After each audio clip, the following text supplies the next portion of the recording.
What is up, everybody? This is Raymond Summerlin. This is the Sharp Angles podcast, and I'm happy today. Today, I am being joined by a good friend, a father of what by now has to be 11 children. I've lost count. Someone I worked with for a long time over at NBC Sports and Roto World. Someone who just published the definitive GM rankings for the 2024 season, and that is Patrick Daugherty at RotoPat, senior fantasy writer at NBC Sports and Roto World. How are you doing, my friend? Very good. Going for a baker's dozen. So you're off a little bit on the kids. You got 9 to go, 4, and hoping to get 9 more in there in the next 11, 12 years. So I don't know why my favorite joke. You're not the only person who I have this joke with, but my favorite joke with people who I think, because I have no kids, famously, zero children. I am the only child within my home, and so anytime anybody gets to like 3, I always for some reason I just decide, all right, you might as well just have 15. You might as well go full TLC show at that point, because to me that seems like the wildest life possible to me. Well, yeah, and 2024, 4 kids is this. I'm from a long line of German and Irish people, and in 2024, 4. That's really, like, by today's standards, like 11.2 in like 1954 German family standards. So, yeah, I can see why you think it's a lot, and why it is a lot, right? No one's actually debating at all that it's a lot, including me. Yeah, no, my sister-in-law has 3, and every time I'm in the house, and she's a wonderful mother, never saying anything bad about her. She is truly like one of the people we want to be having children. She, like, every time I'm in the house, it's just like madness. And then I come home to the solace of my computer and my darkness, and I'm filled with joy, even though I do love those children. Well, that's the thing, even about those mothers of the year, my wife is the most patient person on planet Earth, and even she gets routinely broken by the children. So it happens. I have to tell you, I have to peel back the curtain. If I'm a little bit frazzled here, it's because even before you got on, I have this like fountain on my work desk, so I don't have to go downstairs to get water. And you just like, it's essentially like a water cooler. Like, you take one of those water cooler, those big like Culligan man things, and you just stick a hose in there, and it'll dispense water for you. But it has 3 settings on it. It has a 10 ounce, 20 ounce, and 40 ounce. And I have 2 different cups. I have a 20 ounce cup and a 40 ounce cup. And I think you know where this story is headed. I accidentally added on the 40 ounce setting. I just pressed start, and I just got up to not paying attention. Anyway, my entire desk was filled with water. It was essentially the set of a Kevin Costner movie, and now I'm all frazzled. I think we're good. I don't think I'm going to die of electric shock, so I think we're fine now. Hey, if you do the stream, the numbers will go through the roof. Anxiety medicine really, really wet, which I do think is a funny irony. But correct, if I die on stream, Pat, that is, I think that's proper use of irony too. Is that your meds get soaked, thereby increasing your anxiety, and I think that is proper. Yeah, I think you hit the usage. I haven't. I do have anxiety. I'm happy to talk about it. But I never actually take my anxiety medication, because taking the medicine makes me anxious that I'll become addicted. There you go. I don't know if having kids would cure. It could maybe in some weird, like, counterintuitive way cure anxiety, but it would probably also maybe just kill you.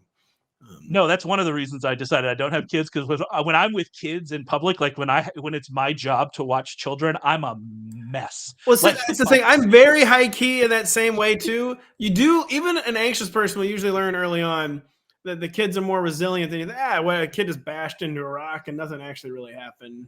They're fine, and they are extremely resilient. I'll never forget, as a child, I was probably 12. My brother was probably 10. We were at Mesa Verde Park in Colorado, which I would recommend. I've been there. I would highly recommend it. But anyway, we were just on the edge of this cliff, and it was the 90s, so there weren't like rails. We were literally just on the edge of a cliff. And my grandfather was tasked with watching my little brother, and all I hear is my mom yell my grandfather's, not dad, yell his full legal name at him. It's because my brother had his arms out. It was just spinning in a circle on the cliff's edge, and I just thought, no, I don't have the. Yeah, but I do have a crippling fear of heights, by the way, that I did not have when I was younger. That was adult onset fear of heights, so that's been cool. Don't go to Mesa Verde. That's I've what been we've to learned now. Mesa Verde Don't take the kids. as a child, so I'm not sure Yeah. what I would do there now. Anyway, I figured this would devolve into this. I haven't done an impression of Pat yet, and so we're doing great this far into the show. There's been no Jay Leno, but what we're here to talk about is the GM rankings, which I was being a little glib about it, but they are very good. His GM rankings that come out every year over at NBC Sports. Go and read them at NBC Sports. If you just Google GM rankings, it'll be the first link there. Click on it, and they're always interesting. They're always a great way to talk about something at the end of May, at the beginning of June, when you normally publish them, because there's just nothing to talk about. I know people are getting really excited about like Bill Callahan quotes at this point, which that's about as peak May as I've ever heard in my entire life. But they're really something interesting to talk about. So we're going to talk about those, go through a few teams, a few general managers that I picked out that I think are interesting. Before we get into that, though, I do want to mention we do have content coming out over at Sharp Football Analysis. Rich Rebar, our good friend Rich Rebar, is putting out his rankings over at Sharp Football Analysis. He's already got the quarterback, the running back, and tight ends out. Wide receivers are actually coming out today. I am posting them after we get off of this podcast, so I know that they are coming out today. So the wide receivers will be out today. Make sure you check that out. We have Todd Burrows's best ball rankings, all part of our draft kit. Go and check that out. And also, we're all hard at work. I was working till the wee hours of yesterday, working on Warren Sharp's 2024 preview book, a wonderful preview book. Even if when I wasn't involved with the preview book, I was purchasing the preview book. It's a great way to look at the 2024 NFL season. You can pre-order it right now. So head over to sharpfootballanalysis.com and do that. But I want to get into the GMs, again, GM rankings over at NBC Sports. The first thing I want to say is we have two fantasy and bio guys talking about general managers. So I'm sure that the response is going to be good. How much pushback do you get on? Let's just start like meta here. How much pushback do you get on this? Like, you and I did the same job for a long time, and we followed the NFL very closely because of that job at RotoWorld, having to write all the news. But ultimately, we are just fantasy and bio guys, and I always felt that we would get some pushback when we tried to talk about, I guess, some real football kind of stuff. Yeah, I'm not getting fantasy and bioed on this one. I am getting casual and bioed on. People cannot get their heads around. They cannot accept that I have the Cowboys front office in the top 10. And there's a lot that goes into that, of course, because I have to put Jerry Jones as the GM, which we know he's not really in there on second-to-second basis operating as the general manager. He does have final say. And I could certainly see why people do not want to accept that the Cowboys are a top 10 front office. But as we know, they tend to kill the draft. Will McClay, I think, is the guy who takes the lead there for the Cowboys. 3 straight 12-win seasons, so we've had recent success, but pretty sustained 21st century success. And the thing is with the Cowboys front office is it's kind of like a player whose weaknesses are like, super like evident to even a casual observer, like, oh, he can't make free throws. Like the Cowboys never have enough depth. And it tends to be like top heavy rosters filled with like stars. And then like, they just like hope that's enough. And like, it's problematic. Like it's not a 1-53 type deal like it is with the Eagles or the Ravens a lot of time. But the Cowboys establish a ceiling, which is more than half the battle and more than a lot of front offices do. But people see Jerry Jones and understandably like start to freak out. Like, I don't want Jerry Jones's name appearing in the top 10. Like, especially this year, they're on a really good run of late. They identify elite high-end talent, and I just had to give them some props. But it's not Jerry, as we know. It's the Cowboy. It's a group effort in Dallas. But Jerry's name is the one on the masthead. I didn't even say Cowboys, and I'm glad you went right there because that's exactly the team that I had in my head when I was thinking about it. What's funny is I actually am more on the hater side than your side. It's the valid hater side too. Is the problem for me in the Cowboys. There's a very valid hater side. Yeah, I mean, I think that like they have bungled the Dak Prescott and CeeDee Lamb contract situations, and I don't think there's really any way around that. They're horrible players. Both of those players have continued to get more expensive as they've continued to wait. And so like it's a problem. Actually, Warren Sharp wrote an article about the Dak situation and how much money they've paid them and how they failed to kind of really negotiate a contract with him for a long time. And again, now we're waiting on CeeDee Lamb. The offensive roster now, especially with the offensive line and the way it is actually not that good. You mentioned it's top heavy.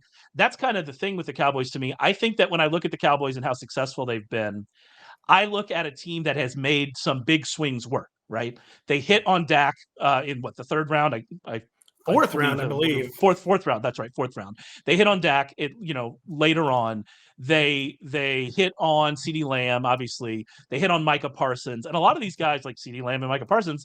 Those are guys you're supposed to hit on, but the first round hit rate is not great. They deserve credit for doing that, right? For hitting on those guys, and then they were able to build this, this really good defense, which is very good defense, and so they do deserve credit. They're not like they should be like the worst GMs in the league, but then you look at a lot of the ancillary stuff, and it does lead to me saying, are they top 10? And also, like, to more of this point, we've seen this framework where a team is hit on the big swings. I can't help but think of the Seahawks and the Russ situation. They've hit on these big swings, and then suddenly they don't, and the whole thing crumbles. And it feels like we're getting into the crumble point of the Cowboys run here. I think it's a credit to Dak Prescott and CeeDee Lamb how good they were on offense last year. I think that Dak gets maligned, unwarrantedly maligned, because if you look at the offensive success they've had with the skill talent they put around him over the last couple of years, I think that shows that Dak's probably a pretty good. They were number 1 in points per drive last year. They were number 6th in yards per play. They were very good on offense last year. And I think if you look at everybody aside from CeeDee Lamb, you're not saying, oh, this was a great offensive environment. And so I think that they've hit on big swings. That matters. And that's obviously, like you said, given them that ceiling. It hasn't worked out in the playoffs, but it's given that ceiling. But now it seems to be we're in that kind of that crumble range. But again, we were there with the Seahawks. We were there with the Rams. You can name a bunch of other teams. All it takes is one good draft, and then all of a sudden you're back. So we'll see. You just make a really key point with the Cowboys about the first round hit rate, where like people tend to not want to give them credit for stuff like Micah Parsons or CeeDee Lamb. But it's not even like those were top 5 picks. They were like in the 10 to 15 range, which is a lot harder. I mean, it's hard in the top 5, but it's a lot harder there. It is like kind of the whole 21st century. This is what they've done, where they hit on DeMarcus Ware. Roy Williams, I think, was a good early round pick that panned out. There was another defender in the Roy Williams. I mean, I'm going way back. Obviously, I'm not really giving them credit. Terrence Newman was a pretty good. So Jerry Jones, for better or worse, like, he's drawn to the stars, he's drawn to the big names, and he has just a shockingly high success rate there. It's everything else that you point out. And they've been kind of unlucky, where they've had several elite cores over the past 20 years that have peaked without ever even getting to the NFC Championship game, quite famously. And then, as you point out, there's always kind of a crumble period, and that does appear to be coming. But I just have to give them the credit where they at least like build the core, and which is so many. How many teams we see that never even build the core? And so it makes the Cowboys frustrating, because they're always like this what might have been, and there's like always this feeling of like missed opportunity with the Cowboys. But they at least set up the Pens. Maybe one day they'll actually get someone who can manage the salary cap and knock them down. So I'm not a Cowboys fan. I think most people who listen to this know I am from Texas. They can see the Astros behind me. But I am not a Cowboys fan. Did not grow up a Cowboys fan. I grew up an Oilers fan, and now I have been abandoned. But I know the feeling. Yeah. St. Louis and Houston here. Man, we're doing great. But we'll always have that Albert Pujols off Brad Lidge home run. We'll always have that. The greatest sporting moment of my life, by the way, not a joke. One of the worst of mine, and also not a joke. But I'm not a Cowboys fan. I never have been a Cowboys fan. I'm not really an anything fan anymore of the NFL. But the fact that Tony Romo core never. I know, because I really like Tony Romo, and I know the last few years have taken some of the luster off the shine of the Tony Romo experience. Yes. Maybe whatever you're doing in the booth, Tony, maybe we should stop doing that. But I've always been a massive fan of Tony Romo, and the fact that those teams were good, and the fact that it never went anywhere. You're right. It does feel a bit unlucky, and that's actually something I want to talk about a lot as we're going through these GMs, is how much luck is actually involved in this. 1 out of 32 teams wins a year. There can't just be one good GM or one good organization in the league, right? You can't just say that they didn't win a Super Bowl, so they weren't good. That's the kind of nonsense that drives me crazy with like Dan Marino talk. Dan Marino was amazing. He didn't win. Okay. So he was still great. One team wins a year. It's really hard to do, and you can be good and not get there. And it does seem like to your point, there has been some unluckiness around the Cowboys recently. And this the final point of the Cowboys. I'm not putting this in my ranking in 2024. two of the best quarterback finds of the past 25 years in Tony Romo and Dak Prescott by this much maligned front office, which again, they're valid complaints, but they do deserve some credit. Let's move on to the Browns, who I think are actually, of all the teams that I listed, I think they're the most interesting. And I guess I'll lay it out why I think they're so tough to judge. They're so tough to judge because, in my opinion, they have built one of the best top to bottom rosters in the league that rivals, like you mentioned, the Ravens, although, the Ravens this year, we'll see. But like the Eagles, the 49ers might probably have the best top to bottom roster in the league. It rivals Not according those, to Rams fans. They're very upset that I have the 49ers front office ahead of the Rams this year by like one spot. Sorry to cut off your that was been a common pushback. I'm getting a casual on 49. What have they won? Like, I don't know, several NFC championship games. Like, it's fine. I mean, they were literally the Super Bowl. I'm not really sure what we're talking about here. That is a fun thing about, to peel the curtain back between people who've lived in fantasy like you and I have, is you'll have one player ranked one spot ahead of another player, and they'll say, "Why do you hate that player that's right behind you?" Like, buddy, if you want me to flip them, I'll flip them in the Excel sheet. I genuinely don't care. Doesn't matter to me at all. It doesn't make a single difference. This is just all about getting clicks, man. Like, it doesn't matter to me. And it's not all about. If I cared about getting clicks, I would not write 6,000 words. I'll say that. Yeah, that's factual. I only care about clicks. But in fantasy rankings, I genuinely, if I have two players right next to each other, I could flip those and not even blink. What are we talking about here? But anyway, that's neither here nor there. So back to the Browns. So like, they built one of the better top to bottom rosters, but obviously the quarterback situation, even if we take out the Deshaun Watson part of it, right? The quarterback situation has not been good. And so it makes it hard to judge what the Browns have done. You had them at number 15. I don't even think I mentioned the Cowboys. You have at number 9. The Browns you have at number 15, right there in kind of that middle range, which I think makes some sense. But I do wonder if people know exactly how good this Browns roster is outside of quarterback. And that's what really makes this tough, I think. And with the Browns are just so tough to evaluate. Andrew Berry really has had success, and he's done it in a variety of ways. They've had some tactical free agent signings, kind of rebuilt the offensive line almost solely through free agency a few years ago. They've had some solid draft picks, a few solid corners, a few solid defensive backs. They've kept the skill core afloat with trades. They're hoping the latest one is, of course, Jerry Jeudy.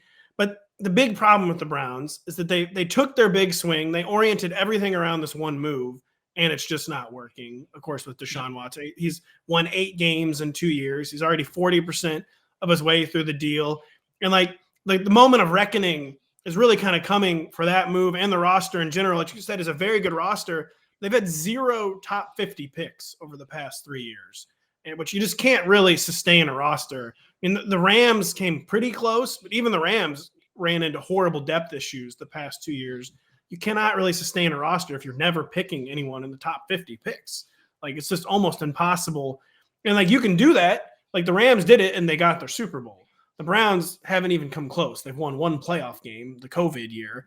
And it is a shame for a team that was like very meticulously built. It kind of did everything the right way, like orienting everything around a big quarterback move. They, of course, did not do it with the right human. Yeah. And like, the big swing is not working in Cleveland, is why they're in real trouble, I'd say, going forward.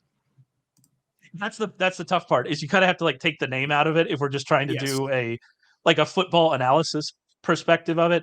And I think from a football analysis perspective, it hasn't worked. There's no getting around that. Watson hasn't played, and when he's played, he's not been good. Like, that's full stop. Could that change? Sure, that could certainly change. But to this point, he has not played, and when he's played, he's not been good, and that's really the long and the short of it.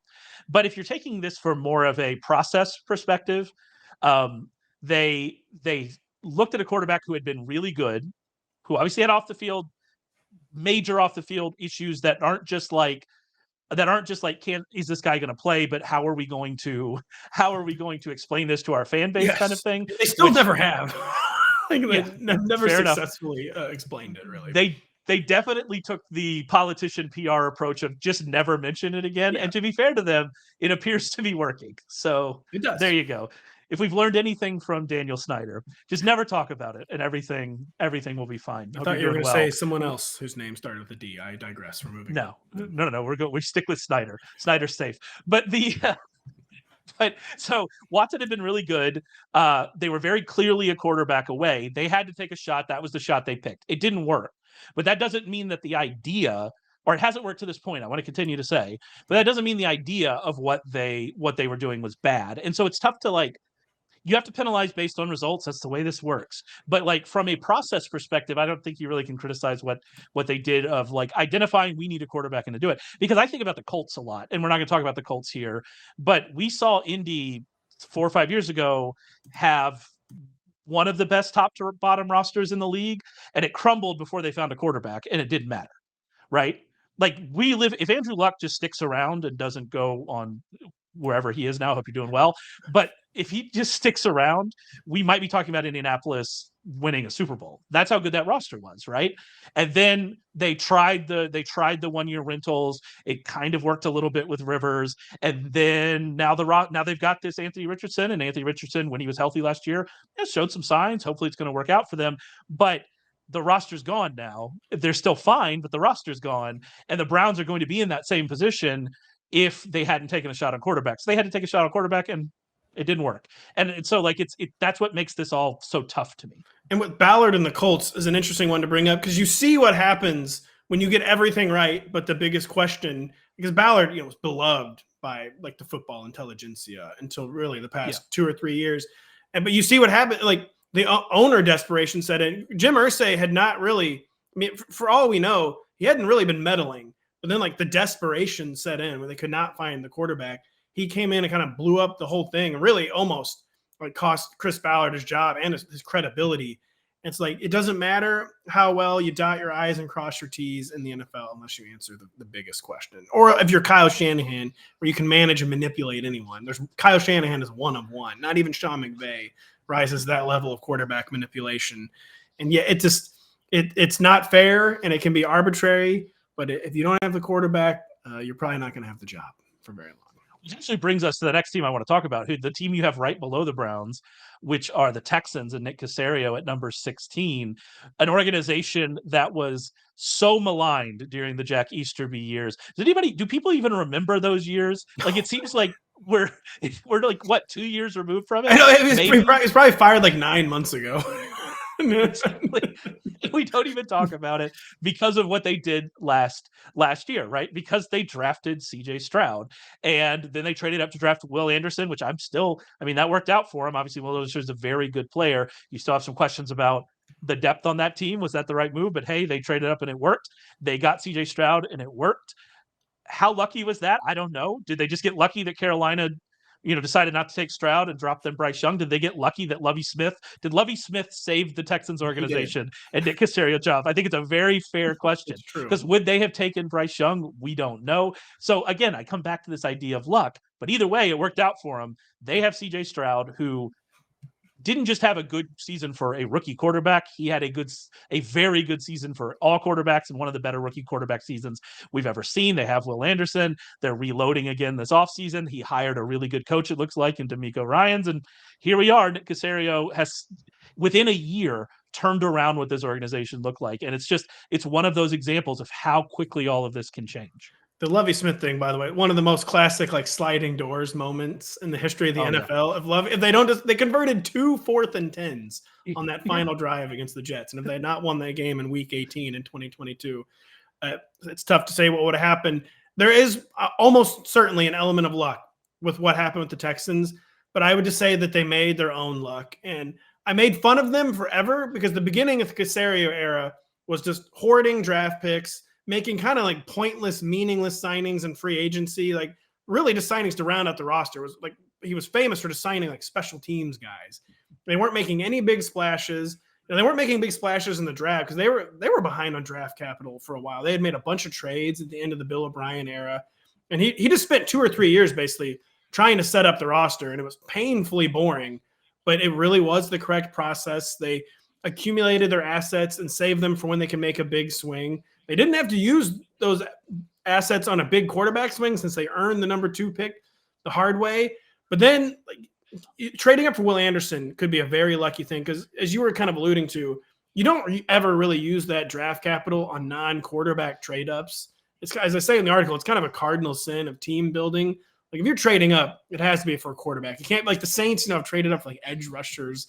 Sometimes the receiver trade up. UTSA legend Marcus Davenport. Exactly. Thank you very much. Exactly. Sometimes the receiver trade ups work, but in general, if you're going to trade up, it better be for like an instant superstar, and they just might have gotten that in Will Anderson. So Caserio almost to a fault was patient, but it certainly seems like the process was correct. He waited until they could actually make moves that will change the franchise, and it looks like they actually have succeeded in making those moves that will change the franchise. Yeah, and I want to make it clear here to any Texans fans like listening. I want to give Caserio all his credit, even if like I want to bring up the element of luck because I don't think we discuss it enough when we're talking about team building. But this is what I'm going to say: he hired a really good coach. He hit on the quarterback. They're going all in like they should, given what we saw from C.J. Stroud last year. That's all that matters. He's doing it right. The great Brian Windhorst NBA quote. Winning a championship means you don't need to say you're sorry. They haven't done that yet, but they're doing everything right here to go through and to take advantage of what seems like, based on his rookie season, something of a generational quarterback. And so they're doing exactly what they should be doing, and he deserves all the praise and credit. I mean, arguably he maybe should be higher than number 16. I mean, I know it gets hard when we get to these points, but and it was 1 year. And again, we've seen this kind of stuff happen before, but everything that he's doing that maybe you would question is hit, and everything that they're doing now makes a lot of sense. I've talked about already this offseason, they lost key players. I think they probably replaced them with better players. Like if you look at the 3 defenders they lost, the big 3 name defenders they lost, the 3 defenders they brought in instead, like they're probably better. And so like it's everything that they're doing right now is working, and he deserves all the credit. And I don't want it to seem like I'm trying to take some of that away from him. My 2 final points of the Texans is the process has just been completely right. We're not only in terms of accumulating the draft capital and then finally striking, but then when those picks hit, like they didn't wait around to go all in on CJ Stroud's contract. Like a lot of teams might be like, oh, we still got to be cautious. It's only a second year. They did not wait. They understand there's no gift in the NFL like a rookie quarterback contract. And they're going all in on that. And Caserio at 16, you did allude to another point. It probably is too low based on the success they had last year and that they're probably going to have the next few years. But we always learn the hard way when making these lists that a year, it can always be deceptive. It was an amazing year, but it doesn't necessarily mean the next year is going to be amazing. And it's kind of like a brick by brick, year by year thing. In my bid to get every AFC South team mentioned, I should also say, because we've got the Colts, we talked about the Colts, Texans, we'll do the Jaguars here in a bit. So I must mention the Titans. The Titans are doing the same thing with Will Levis, and I am team. I've said it before. I'm sorry, Titans fans. I'm a Penn State fan. I've watched Will Levis for a very long time. I do not think it's going to work out for him. However, the Titans are doing exactly what they should do, and if I'm wrong, which let's be very honest, I'm wrong a lot. I hope that I'm wrong. I hope it works out for Will Levis. They're doing the exact same thing that the Texans are doing with CJ Stroud. And they deserve a lot of credit for at least giving Will Levis a shot. And if it doesn't work out, at least that framework's there. And we've seen that. And we see that now with the Bears, right? Who now have that framework. And you had Ryan Poles at number 22. I have some gripes about that, but I think the one thing we can agree about is that what the Bears have done here is they've laid the groundwork for Caleb Williams. And if they're right about Caleb Williams, they could be in the play. They should be in the playoffs this year if they're right about who Caleb Williams is. That is the team that they've constructed from my kind of perspective. You make and with polls there, it is a largely positive write-up, but like you said, you just can't ignore what has happened. 2 years in the job and 10 wins. So you can't go full projection mode.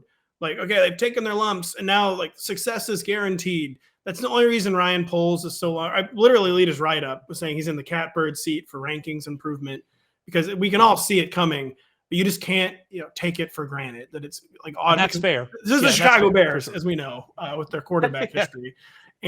But he's acquired premium talent. They got Montez Sweat, which was kind of maligned. But he gets a premium defender. They get a premium talent and Keenan Allen, who he could be done. It could be just a year-to-year thing with Keenan Allen, but it was a 4th-round pick. And he's putting a premium receiver with his premium rookie quarterback. And so Ryan Poles, as someone like Nick Caserio, super well-positioned to skyrocket in the rankings next year.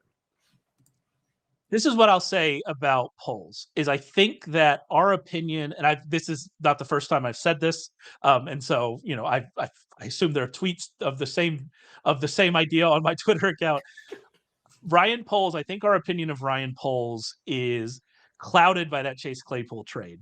And I think that if the Chase Claypool trade doesn't happen, I think you probably have him higher on this list. If the order of the trades are different, if he makes that trade for the number 1 pick in DJ Moore before he does the Chase Claypool trade, I think you probably have him higher on this. And this is not criticism of you. This is saying that's just how humans are, right? And so we get this thing in our head that we saw the Chase Claypool trade, which was bad. It was not good. So bad.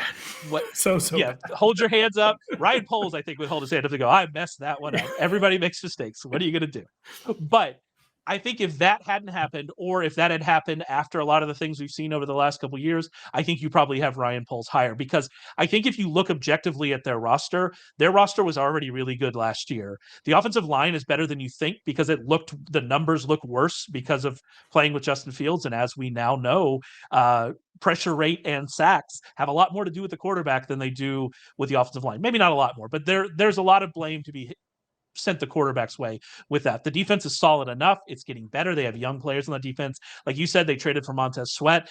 After they traded for Montez Sweat, we did see that improvement. I think last year that was a playoff caliber roster. It was. That it didn't work out for. But they were in the playoff race until late with Justin Fields, who, was had his struggles, especially early in the season. Later in the season, after he came back from injury, things had turned around. That number 1 pick trade's the theft of the absolute highest order. They have everything set up for Caleb Williams. Like, it's just, I'm buying stock in Ryan Poles. To your point, it hasn't happened yet, and so I get it.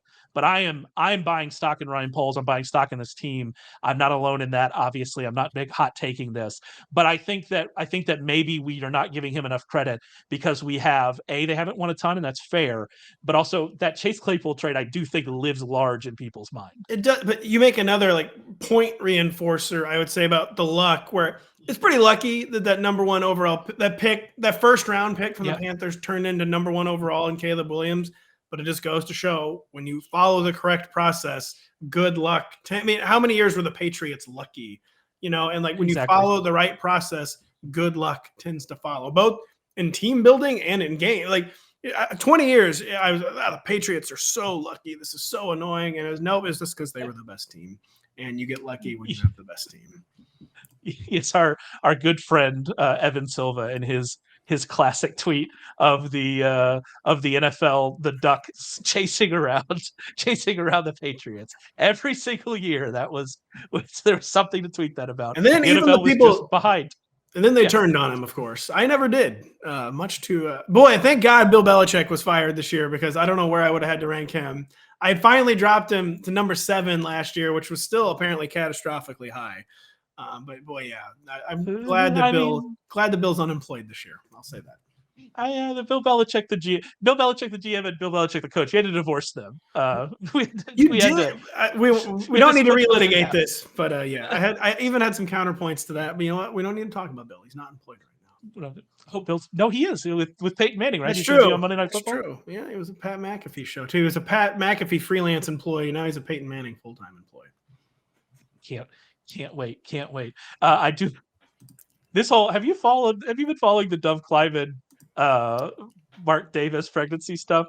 So the wildest part of that story is that people follow Dove Kleiman, and the second wildest part of that story is that obviously this whole rumor started, but close to both of those things is that Pat McAfee is in a position at this point. I like Pat McAfee a lot. I have no issues with him, but he's at a position at this point where he could be on a live WWE broadcast bringing up NFL aggregator rumors. That's the world that we live in now. And that has been blowing my mind to the point that he had to apologize for it the next day.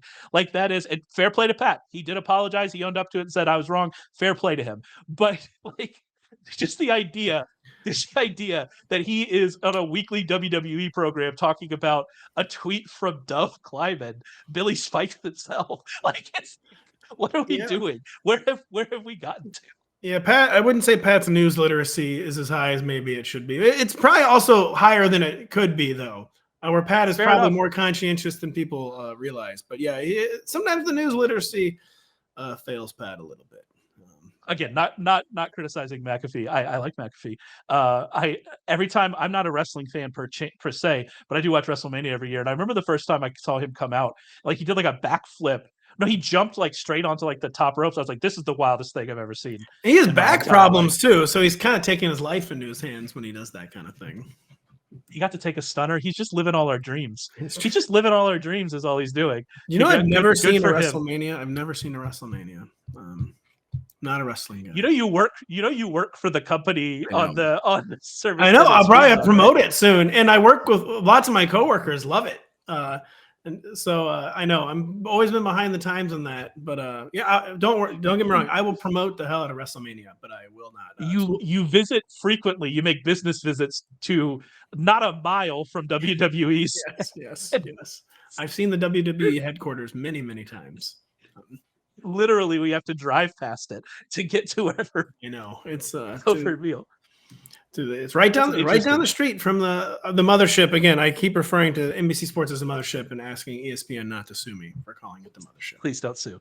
Please don't sue Mr. Skipper, whoever's there now. All right. So last one I wanted to talk about was Trent Baalke of the Jaguars. You have at number 27, who that's actually last place in yours because you don't put the first year GMs, you don't rank them, which I do think is fair.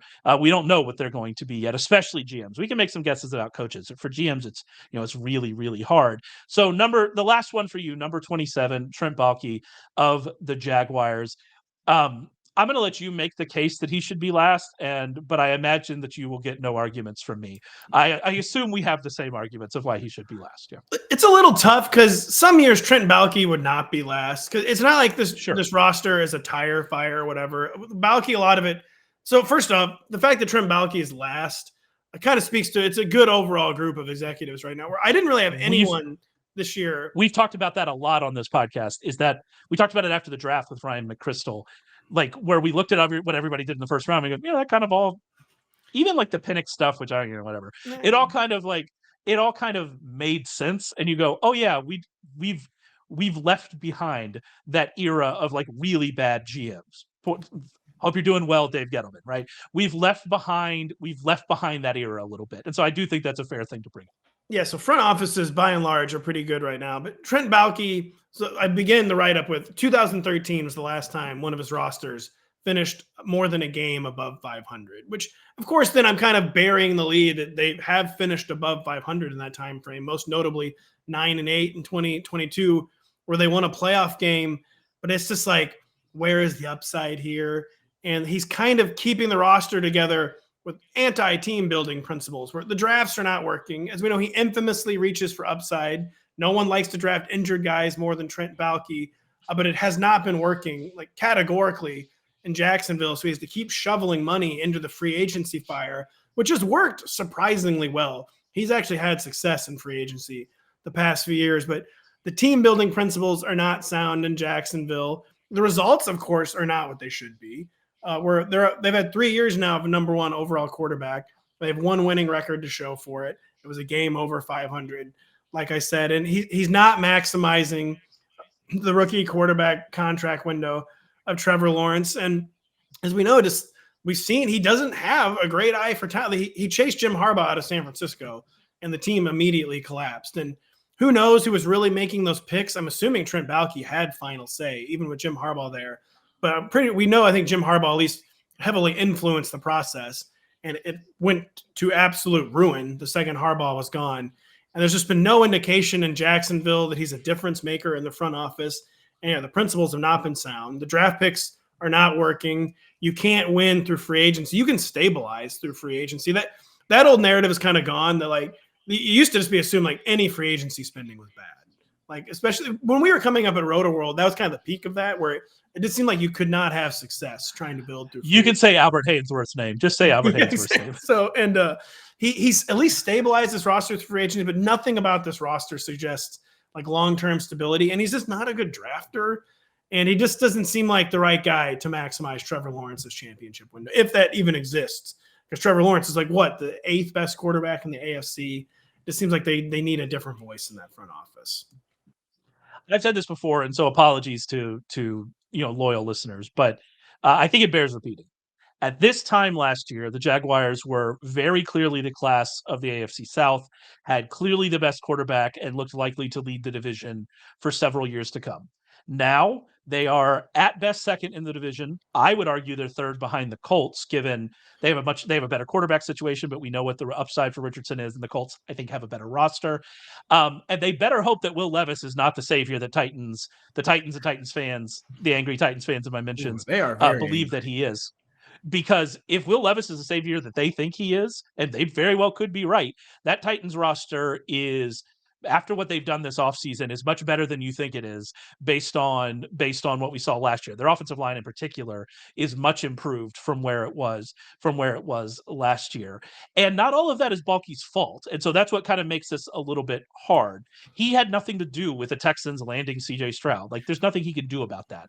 And so that makes it really tough. But he's also not helping the situation because this team is not getting better under his watch, and it's arguably getting worse. And that's the concern. And you have this whole Calvin Ridley thing that happened this year, where it seems like they were trying to just avoid, paying a draft pick, and may have lost their number one wide receiver. Now their receiver situation, to be fair, is still not bad. I mean, like, you look at their receiver group, we'll see what happens with Brian Thomas. But you look at their receiver group with Kirk and Gabe Davis and Brian Thomas. It's not terrible. It's not great, but it's not like worse than like mid-pack in the NFL. So it's not like they're desperate, but it looks a lot better with Calvin Ridley, right? And so, and you also don't have to use first-round resources then to replace Calvin Ridley. You could have used that on the offensive line, which needs it, right? And so, like, you put all these things together, and yeah, it's a little unfair to him based on there are things that are happening in his division that are beyond his control. And like you said, there just aren't a ton of bad GMs. And I don't necessarily think 10 years ago we wouldn't have thought of Baalke as a bad GM. No. I don't think, but the water level has risen in the NFL in these front offices. I think that's the biggest takeaway here. And as it stands, he's really not in a great spot, and hasn't put the Jaguars in a great spot over the last, let's say, 2 years. And that's tough for him. Yeah, and we saw, though, you said we might not have questioned it 10 years ago. We did start to question it at the end of the 49ers tenure, where, boy, he won the power struggle, but at the cost of kind of making himself look bad, and where it didn't seem like he really knew what he was. And he's not like totally incompetent or anything. Like, you made that point well. But yeah, just when front offices are better than ever, he's looking like he maybe could cut it when half the front offices just genuinely had no idea what they're doing, and the process was as bad as it could get. But this boils down to they're not drafting well. They just are not drafting well. I know they're not getting like weekly good contributors out of the past 3 or 4 drafts, and you're not going to survive. Even if you're having like a better than usual luck in free agency like Trent Baalke has, you're not going to survive when you're not drafted. When it's such a crapshoot, you got to get lucky. He's not even getting lucky in the draft, and you cannot survive that.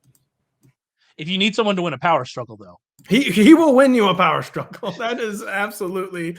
And Mike Vrabel, you win power struggles for a while until you don't. Mike Vrabel kept winning power struggles, and then Howie Roseman, almost undefeated in power struggles. He's our power struggle guy. That should be your next rankings. Is best NFL power struggle ranking. There's somebody in the Falcons front office that just is always there, who I can't even remember who it is. Oh, I know who you're talking about too. McKay? I think it's Rich McKay. Oh, yeah. Rich McKay. He just always wins them. He always wins them. Yeah, that'd actually be a really fun conversation. Who wins power struggles? Elliot Wolf, new GM or EVP or whatever of he's the GM of the Patriots now. De facto GM. Yeah, who wins power struggles? That's actually a really Aaron Rodgers, king of power struggles. Say what you will about the man, king of power struggles. Yeah, if I need a power struggle, palace intrigue, I'm calling Aaron Rodgers first call. Like, Aaron, listen, we don't have to agree with each other and everything. I just need you to win this power struggle. All right, buddy, I'll be right there. I don't know much, but I know that Rodgers has read The Prince at least 30 times. There's not much. Seems like something he would do. Yeah. I don't know much, but I in fact know that. All right, that's it for us. Go check out all the GMs ranked over at NBC Sports and rotoworld.com. Found Patrick Daugherty. Go and check that out. Like I said, if you just search GM rankings in Google, they'll show up. At RotoPat on Twitter, make sure you follow him there. Obviously, one of the best. If you read the RotoWorld news page, he is one of the reasons it is as good as it is. And so make sure you're following everything that he's doing. Again, over at Sharp Football Analysis, Rich Rebar is cranking out the fantasy rankings. We have best ball rankings, all part of our draft kit. We're all working on the 2024 preview book from Warren Sharp. Make sure you pre-order that. It'll be out, hopefully, I think, in about a month. So make sure you check that out. Stay subscribed to the Sharp Angles podcast. Subscribe to us on YouTube. We appreciate all of it. And we will be back to talk with you real soon.